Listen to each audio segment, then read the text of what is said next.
What's up everyone, my name is Sam Oler and I am your Cleveland area realtor. In this video we are going to be walking through a property that is over in Cleveland, Ohio. And this property has a fresh renovation done to it, so the transition is going to be absolutely seamless for this next owner. He's going to be able to move into it and not have to lift a finger, so that is really cool to see. The renovation that went on in this home was pretty much everything got done. The driveway, the siding, the windows, the roof, they built a garage. The whole interior was redone, back to the studs, rewired. So like I said, this person is going to have a home that is going to last a pretty long time as far as that goes. Now this home in Cleveland is located on the west side and it is just south of Tremont and Ohio City. It's probably a 10-minute drive to get over to either of those areas to enjoy the nightlife and do some fun activities. And with it being in Cleveland, it is a really quick drive to get to downtown as well. And to top it all off, this home's right around the corner from the Christmas Story house, so if you've ever seen that movie, make sure you click that like button down below. Before we start this walkthrough, I want to invite you to reach out to me if you are looking for a home in the Cleveland area and you want, say, something that's a fresh renovation, or if you're an investor looking for something that needs a little bit of work. Either way, I can help you. I work the general Cleveland vicinity and all the cities around it. But without further ado, let's hop right into this walkthrough. So this home was built in 1900, and by looking at the house, you wouldn't really be able to guess. The new siding and the new deck, new windows, new doors, new everything makes it feel absolutely brand new. So there's only one spot in the home that you really can tell, but we'll see that later in the video. Upon entry into the home, you have a direct view into the dining area with the living room adjacent, and that is just going to be where you're going to put your couch, your TV, and your general hangout area. These floors are 8x12 porcelain tiles, so they're pretty much indestructible as far as that goes, but you are going to have to worry about tracking footprints in when your feet are wet, so you're probably going to want some sort of abundance of rugs to just kind of decorate the area and make it a little bit easier to avoid footprints showing on the floor. From there, we work our way into the kitchen, and it's got a brand new granite countertops, a really nice tile backsplash, along with brand new cabinets everywhere and new appliances. So like I said earlier, this house is pretty much not going to need to be touched as far as the new buyer goes. And off of the kitchen, you have your back door and a half bathroom. Now with this half bathroom, it's not anything super crazy or over the top, but it's just a brand new toilet and a new vanity from Home Depot, which is pretty common to find with a lot of these investors in this area. Now working our way back in, you can see the dining area has this island with a little bit more counter space and storage, but you could put some bar stools up to it and use it as a eat-in kitchen type setup. And working our way over, you get a little bit better view of the sink and the stainless steel appliances that they put in. And it comes with a microwave, a stove, and a fridge. Now it does not have a dishwasher, unfortunately, but that is what the investor decided to do. So you're kind of got to deal with it, unfortunately. Making our way through the kitchen and down into the basement, there is a click and lock floor that is an LVT and it's waterproof, so this age home is going to have a little bit of moisture down coming up through the concrete. You got to keep in mind that the builders in 1900 were not trying to finish basements, and that just wasn't a standard for that time. So finishing these basements is a little bit tricky, but I do know that the agent dug up around the house and completely sealed it so that you're never going to have any exterior issues related to water problems in the basement, and it is completely dry down there.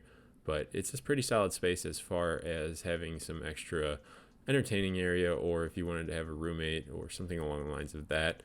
But we've got a new furnace and a new hot water tank, along with a water distribution panel that allows you to just shut off water to different areas relatively easily by just turning a knob. It's kind of like a electrical panel in that sense, to where you just turn the knob and that section gets shut off. Now another bonus to this basement is that it has a full bathroom, so if anyone wanted to live down here, they really could do it without ever having to go on the main floor besides to use the kitchen, which is super nice in my opinion. Now overall, you're probably not going to find a finished basement like this in this area, so it is a huge win if you are getting into a house like this. And working our way back up the stairs, I smacked my head on the ceiling, so that's another thing that you need to keep in mind. Because like I said earlier, these basements are not made to be lived in. They were purely for storage and utility. But adapting to modern times, we found ways to safely and efficiently convert these basements to extra living space. And compared to the cost of new homes, I think this is a really solid option that you cannot go wrong with. Now, working our way up to the second floor, I'm not sure if they reframed these stairs or not, but it seems kind of strange to me to have that little platform back in 1900, so who knows? I could be totally wrong, but they added a new banister that makes it feel a little bit more modern and not as closed in. And once you get to the second floor, directly to your right, you have this enormous bathroom with a full shower top to bottom with porcelain tile.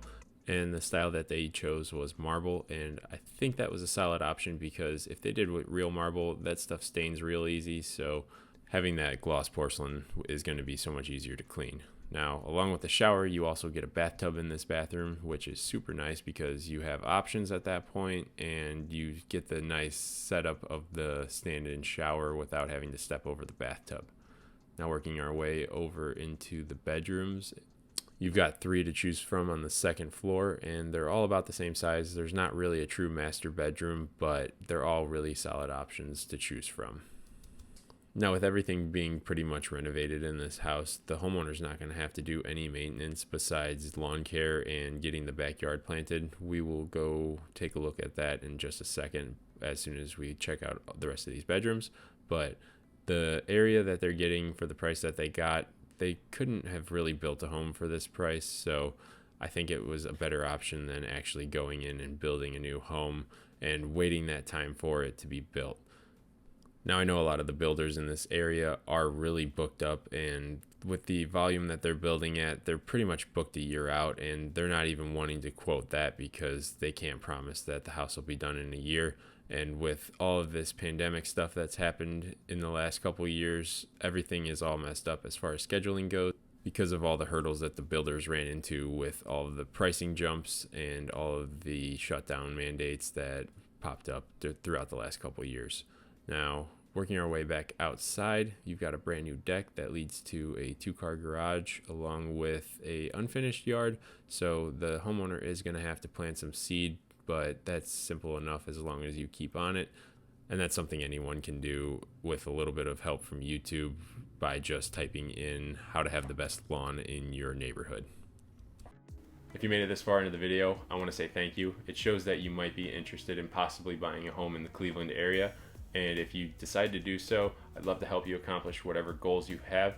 So like I said earlier, all of my contact information is down in the description along with my social media. And if you happen to find yourself down there, click that like button because it's going to help me out a ton. But if it makes it a little bit easier for you, feel free to reach out to me. You can call or text at this number. But with all that being said, I am going to leave the video there and I will catch you in the next one.